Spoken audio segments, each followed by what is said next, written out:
ada pengamat, komentator, pandit yang mencurigai kembalinya pemain naturalisasi ini ya ke Liga Indonesia ada kaitannya dengan Piala AFF. Wah, itu cukup masuk akal saudara-saudara, dan saya cukup setuju dengan pendapat itu karena ini mencurigakan saudara-saudara. PSSI kan butuh pencitraan. Nah, setelah gagal ke Piala Dunia dan pencitraan yang paling bagus ya juara Piala AFF walaupun tropinya hanya kaleng. Halo saudara-saudara, jumpa lagi dengan komentator gadungan di sini. Dengan komentator yang gadungan.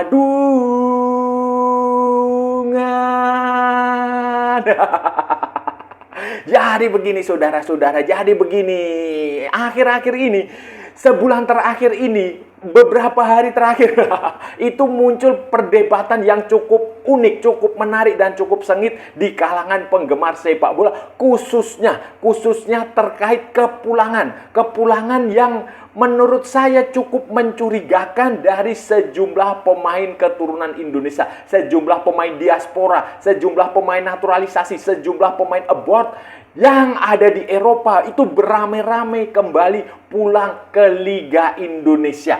Terlepas apakah mereka dipakai di klub lamanya atau tidak, tetapi ini mencurigakan sekali saudara-saudara, mencurigakan sekali karena ya tiba-tiba mak jegagi, mak bedunduk. Mendadak ada sekian banyak pemain naturalisasi, pemain keturunan itu seolah-olah pulang, seolah-olah mereka tidak mampu lagi bertarung di sana. Yang membuat saya lebih heran adalah ini banyak sekali pemain-pemain yang bisa dikategorikan masih berusia muda.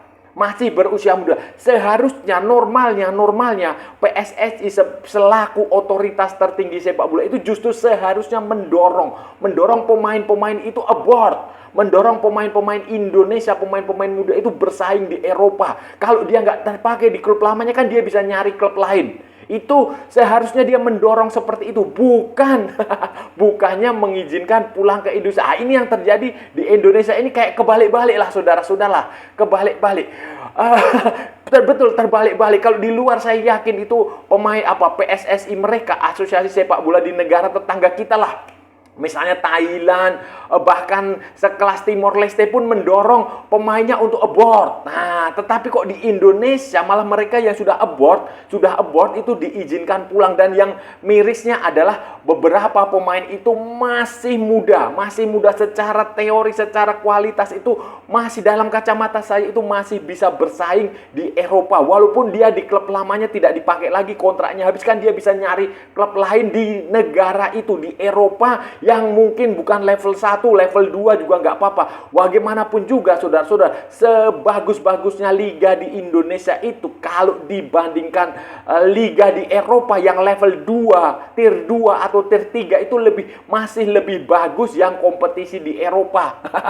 Itu saja saudara. Jadi ini menurut saya aneh, memunculkan kecurigaan. Dan kalau ada yang bilang ini ada kaitannya dengan Piala AFF, dengan target PSSI untuk menjuarai Piala AFF 2026, untuk pencitraan PSSI karena kemarin gagal lolos ke Piala Dunia, ya bagi saya cukup masuk di akal.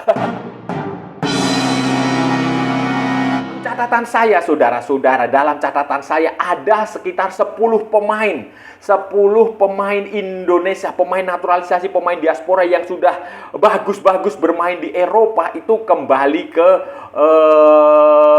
Indonesia, ke Liga Indonesia. 9 diantaranya itu menurut saya masih bisa 8 atau 9 diantaranya masih bisa sebenarnya bersaing di Eropa. Ya, kita abaikan pemain seperti Jordi Amat lah, karena Jordi Amat kan sudah ya usianya sudah kepala 3, sebentar lagi udah pensiun. Itu udah wajar kalau bagi saya. Jordi Amat, kasus Jordi Amat kembali ke Indonesia itu wajar, apalagi dia sudah main di Malaysia. Jadi ya sekalian aja balik. Tetapi bagi yang lainnya saudara-saudara, bagi yang lainnya seperti misalnya Rafael Strijk, kemudian Tom Hai. Nah, Tom Hai juga mungkin masih bisa ada sedikit pengecualian. Pengecualian mungkin kasusnya hampir sama dengan Jordi Amat, usia. Tetapi kayak Rafael Strike, kayak Jens Raven, kemudian kayak siapa lagi ya? Eliano Reinders, kayak Sen Patinama, kayak siapa yang terbaru, Mauro Zylstra, Ivar Jenner, bahkan yang terbaru ini ada Cyrus Margono. Cyrus Margono juga memutuskan kembali ke Indonesia, saudara-saudara. Ini kan agak aneh memang, agak aneh.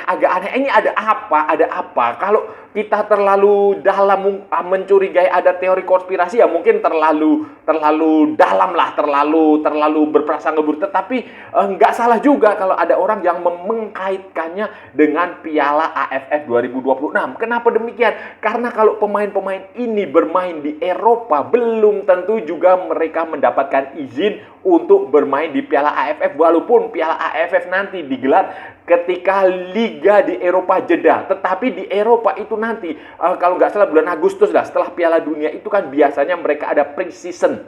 Nah, kemungkinan besar kalau pemain-pemain ini masih bertahan di Eropa, mereka kemungkinan terbesar tidak akan diizinkan untuk ikut Piala AFF, untuk ikut pre-season, dan mereka akan lebih baik untuk mengikuti pre-season klub mereka, sehingga ya muncul teori-teori itu. Dan kalau mereka pulang ke Indonesia bermain di Liga Indonesia, sudah pasti 10 pemain ini itu bisa dipaksa, bisa diminta dengan kewajiban untuk membela tim nasional Indonesia di Piala AFF. Karena kalau ngurusin klub lokal kan jauh lebih gampang, tinggal liganya diliburkan, atau ya memang pas libur sih liganya diliburkan, atau ada kompensasi lain, itu lebih mudah dibandingkan pemain-pemain ini masih di Eropa. Jadi itu kecurigaan yang menurut saya cukup masuk akal dan ada benarnya juga.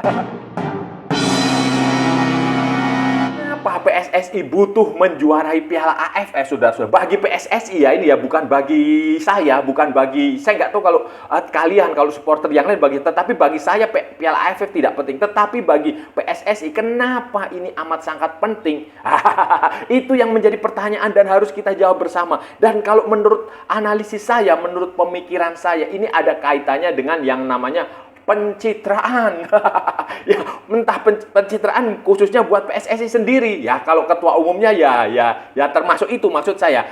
PSSI dan ketua itu dia butuh pencitraan, butuh citra yang baik. Kita tahu saudara-saudara, PSSI selepas skandal pemecatan Sintayong dengan Patrick Kluivert, pergantian Patrick Kluivert yang berujung dengan kegagalan lolos ke Piala Dunia, itu kan citranya itu berada di titik nadir. Jauh sekali, citranya jelek sekali, saudara-saudara. Apa yang dilakukan oleh ketua umum PSSI itu selalu dicurigai.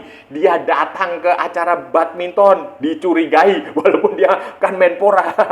Dia datang ke futsal, nonton futsal, dicurigai. Dia datang, apapun lah, dia posting apa saja di Instagram, di Twitter, di media sosial, itu selalu dicurigai. Itu kan menunjukkan bahwa citra PSSI jelek. Begitu pula petinggi-petinggi PSSI yang lain, anggota Exco yang lain. Setiap kali ngomong apa, masyarakat supporter bola Indonesia sudah apatis, sudah mengkritik, menghujat, meleceh, merendahkan lah, pokoknya nggak percaya. Penuh dengan kecurigaan lah, pokoknya jangan-jangan nanti futsal diambil alih oleh PSSI. Walaupun futsal itu sebenarnya memang berada di bawah PSSI, itu FIFA, itu futsal itu juga di bawah FIFA. Tapi masyarakat itu sudah kadung, sudah terlanjur curiga, sudah terlanjur marah dengan kegagalan lolos ke Piala Dunia, dengan bagaimana PSSI memperlakukan Sintayong mengganti dengan Patrick Kluivert, itu sudah terlanjur apatis, sehingga apapun yang dilakukan itu curiga. Nah, dan untuk membayar citra yang sudah terlanjur hancur itu, ya salah satu caranya PSSI harus lolos ke Piala Dunia atau harus juara Piala Asia. Lolos ke Piala Dunia 2030 atau juara Piala Asia juara Piala Asia 2027 atau minimal semifinal Piala Asia 2020. Tetapi kan itu sulit. sulit dan berat dan butuh waktu yang lama. Maka dari itu dicari kompetisi gelar piala alternatif yang itu nanti menurut prediksi saya itu akan dipoles sedemikian rupa oleh media PSSI, oleh buzzer-nya PSSI, oleh influencer-influencernya PSSI akan dipoles sedemikian rupa seolah-olah Piala AFF ini akan menjadi turnamen kebanggaan, seolah-olah Piala AFF ini akan menjadi turnamen yang dibicarakan seluruh dunia dari Zimbabwe sampai Vanuatu. Seolah-olah itu dugaan saya seperti itu. Itu dengan menjuarai Piala AFF itu akan sangat berarti bagi PSSI. Bagi PSSI ya, belum tentu bagi pemain. Belum tentu bagi supporter. Bagi supporter yang bola, yang ngerti sepak bola ya, AFF itu apa sih? Ya, itu pasti sudah suaranya sama seperti itu. Tapi bagi PSSI ini penting karena PSSI membutuhkan pencitraan, dan pencitraan itu hanya bisa dibayar dengan piala. Nunggu Piala Dunia 2030 kelamaan. Nunggu Piala Asia 2027 beratlah. Ada Jepang, ada Korea, ada Saudi, ada Iran. Kan ini bukan futsal, ini sepak bola. Sepak bola lapangan besar. Kalau futsal sih oke. Nah, itu jadi ini, maka dari itu PSSI saya yakin mereka akan mengeluarkan segala tenaga, kepikiran, apa semua fokus untuk menjuarai Piala AFF. Dan untuk menjuarai Piala AFF, ya mau tidak mau dia harus, John Herdman diperintahkan untuk memanggil pemain-pemain terbaik Indonesia. Kalau pemain seperti Kevin DJ, Itses, Emil Audero itu bisa dipanggil, Martin Pas itu bisa dipanggil, pasti akan dipanggil. Tetapi kan kendalanya klub-klub Eropa yang besar-besar itu, yang bagus-bagus itu kan pada bulan di mana Piala AFF diselenggarakan itu sedang menjalani pre-season, agenda pramusim, dan itu tidak mungkin mereka akan diizinkan. Tidak mungkin pemain-pemain tier 1. Saya menyebutnya tier 1 ya. Tier 1 Indonesia itu akan dipanggil, itu nggak mungkin, hal yang mustahil. Jadi solusinya ya mengandalkan pemain-pemain dari Liga Indonesia. Nah, masalahnya kan pemain-pemain Liga Indonesia aja tidak cukup punya kemampuan, tidak diyakini tidak akan mampu bersaing di level ASEAN sekalipun. Karena itu butuh tambahan pemain diaspora dari luar yang tidak terpakai, tidak terpakai di luar sana di Eropa untuk dipulangkan ke Indonesia. Maka dari itu dalam sebulan terakhir di bursa transfer Januari kemarin itu berdatanganlah pemain seperti Shane Patinama, Mauro Zylstra, bahkan Dion Max, saudara-saudara, yang baru U19 itu juga dipanggil. Kemudian siapa lagi? Mauro Zylstra, Shane Patinama, siapa lagi ya? Cirus Margono pun dipulangkan. Nah, itulah yang saya sebut mungkin dengan pemain-pemain ini kembali ke Liga Indonesia, maka PSSI akan lebih mudah mengatur mereka untuk dimasukkan ke dalam skuad ke Piala AFF. Itu sebenarnya yang ada dalam pikiran PSSI menurut saya, saudara-saudara. AFF itu sendiri, saudara-saudara, Indonesia itu masuk di grup apa ya? Grup A bersama kalau nggak salah dengan Singapura, dengan Vietnam, dengan Kamboja, dan dengan pemenang playoff, saudara-saudara, pemenang kualifikasi Brunei Darussalam atau Timor Leste. Dan pertandingan pertama Indonesia itu nanti tanggal 27 Juli. 27 Juli, kuda tuli. Kerusuhan 27 Juli itu nanti Indonesia akan melawan Kamboja. Saya nggak tahu itu mainnya di mana, apakah di Jakarta ataukah di Surabaya, di Bandung, di Solo, Sleman, di mana saya nggak tahu. Kemudian nanti ada lagi tanggal 31 Juli itu melawan Timor Leste atau Brunei Darussalam. Selanjutnya 3 Agustus itu Indonesia akan melawan Vietnam. Kalau tanggal 31 Juli itu kita away, tanggal 3 Agustus itu kita home melawan Vietnam. Sementara terakhir itu nanti tanggal 7 Agustus, 3 Agustus, 7 Agustus itu nanti away ke Singapura menghadapi Singapura. Dan kalau kita lolos ke semifinal itu nanti pertandingannya adalah 15, 16, 18 dan 19 Agustus. Sementara finalnya itu adalah 23 dan 26 Agustus 2026. Itu setelah Piala Dunia. Dan itu di klub Eropa biasanya itu mereka pre-season, agenda pre-season. Dan pemain yang benar, pemain yang benar-benar pemain bola profesional di Eropa itu sudah pasti tidak akan mendapatkan izin untuk membela tim nasionalnya. Mereka sudah pasti juga akan memilih untuk pre-season, ikut pre-season. Karena pre-season ini penting bagi karir mereka nanti untuk musim 2026-2027. Banyak kejadian, banyak kasus pemain yang tidak ikut pre-season karena cedera atau karena urusan transfer itu banyak kasus itu kemudian nanti dia ketika masuk di kompetisi mereka akan lemah, loyo, tidak bertenaga. Tetapi banyak juga pemain yang tampil bagus di pre-season kemudian mereka menjadi pilihan utama di klub ketika musim utamanya bergulir. Nah, inilah mengapa bagi PSSI penting sekali untuk memulangkan beberapa pemain diaspora, beberapa pemain naturalisasi, beberapa pemain keturunan itu pulang kembali ke Indonesia dari Eropa. Nggak peduli apakah Ivar Diener sebenarnya masih punya potensi main di Eropa sana, masih punya. Mauro Zylstra masih punya potensi, masih punya. Bahkan sekelas Jan Schreven pun sebenarnya dia masih punya potensi kalau dia mau berjuang di sana, tidak buru-buru pulang ke Indonesia diiming-imingi oleh gaji dan fasilitas yang besar. Bintang iklan. Jadi itu ya kepentingannya ada di PSSI menurut saya. Nah, saudara-saudara, itu tadi pembahasan kita hari ini, saudara-saudara. Kita sudah bicara panjang lebar dari A sampai Z, dari barat sampai ke timur, dari utara sampai ke selatan, dari Sabang sampai Merauke, dari Pulau Rote sampai Pulau Miangas, dari New York sampai San Francisco, dari London sampai Istanbul, dari Zimbabwe sampai Vanuatu, dari Kepulauan Malvinas sampai Greenland, dari Santa Venang sampai kota Kinabalu, dari mana-mana lah semua sudah kita bicarakan secara bebas. Yang penting sopan.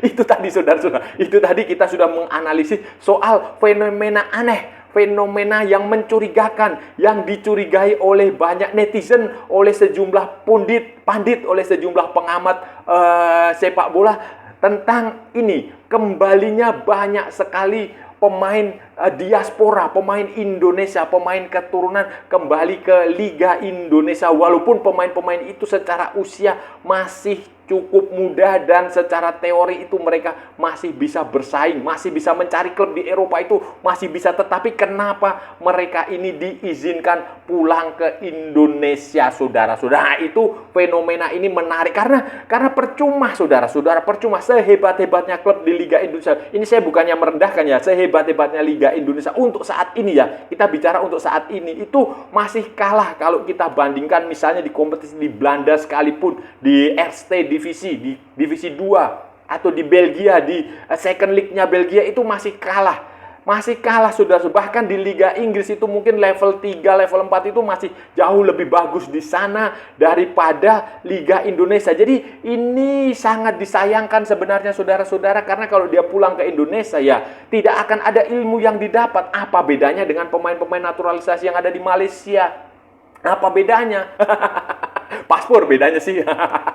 Itu aja. Jadi ini sangat disayangkan sekali. Kenapa banyak sekali dan PSSI kenapa mengizinkan mereka kembali ke Indonesia? Seharusnya orang-orang ini didorong untuk abort, didorong untuk bermain selama mungkin. Nanti kalau sudah 30 tahun, 33 tahun, 32 tahun baru pulang. Kayak Jordi Amat itu nggak apa-apa pulang karena memang usianya sejak segi usia memang sudah terlalu tua, sudah ya sebentar lagi pensiun, jadi sulit bersaing, itu masih masuk akal. Tetapi kalau yang pemain-pemain muda yang masih 19 tahun, 20 tahun sudah dibawa pulang ke Indonesia, itu kan sayang sekali.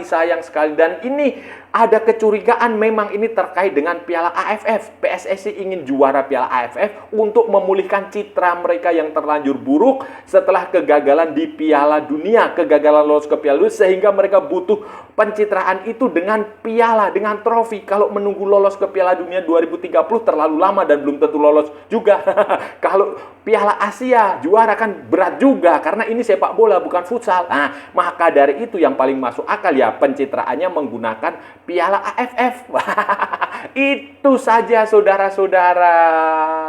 Dan saya rasa sudah cukup ya pembahasan kita kali ini. Kalau ada salah-salah ya mohon maaf. Namanya juga gadungan, saudara-saudara, wajar kalau gadungan itu salah. Tetapi kalau benar, berarti sebuah kebenaran. Kalau saudara-saudara merasa channel ini bermanfaat, berguna, menghibur, menginspirasi, silahkan like, share, and subscribe. Tapi kalau tidak, saudara-saudara, abaikan saja, skip. Jangan ditonton, tetapi jangan nyampah. Jangan membuat komentar-komentar yang menghina, menghujat, melecehkan, merendahkan orang. Maupun negara lain, santai aja, ini hanya bola. Kita cari teman, bukan cari musuh. Ikuti juga akun media sosial Komentator Gadungan, ada di Instagram, ada di Facebook, dan ada di TikTok yang bukan TikTok Shop. Saudara-saudaraku semuanya. Oke. Sampai bertemu lagi di edisi berbicara dengan tema-tema yang jauh tidak bermanfaat, dengan tema-tema yang jauh tidak berguna, dengan tema-tema yang jauh lebih membagongkan. Salam olahraga dan merdeka.